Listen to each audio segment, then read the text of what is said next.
Ce tube de sang détient le verdict. Est-ce que mes reins fonctionnent-ils à 100%? Suivez-nous, on suit son parcours et on vous explique tout. Bonjour docteur Fabre, mon tube vient d'arriver. Comment ça se passe concrètement pour déterminer l'état de mes reins? Alors concrètement, en fait, les tubes sont d'abord mis sur nos trieurs, qui sont des analyseurs automatisés qui vont aller prendre les tubes, les centrifuger.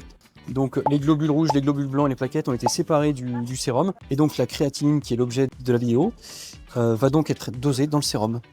Ensuite, ils vont déboucher les tubes, les mettre sur des racks, qui vont ensuite passer sur la chaîne avec des convoyeurs qui vont emmener les tubes via des tapis roulants sur les automates pour leur dosage. Donc voilà les automates sur lesquels sont faits les dosages de créatinine.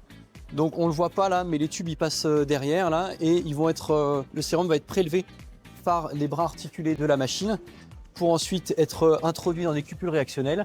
Et là, on va pouvoir ensuite faire le dosage de la créatinine. Une fois que l'analyse est faite, les résultats vont remonter dans le système informatique. Ils vont être vérifiés techniquement par les techniciens de laboratoire. Ils vont ensuite les émettre dans notre système informatique. Et ensuite, les résultats vont être analysés par les biologistes qui vont, en fonction de l'âge, du contexte clinique du patient, du sexe, interpréter les résultats en fonction des valeurs normales, etc. Ok, trop cool. Mais du coup, c'est quoi la créatinine? Donc la créatinine, c'est un biomarqueur qui est en fait un produit de dégradation de la créatine, qui est une molécule en fait qui sert à apporter de l'énergie au muscle. Une fois que le muscle se contracte, la créatine va être transformée en créatinine, elle va passer dans le sang et être éliminée par les reins.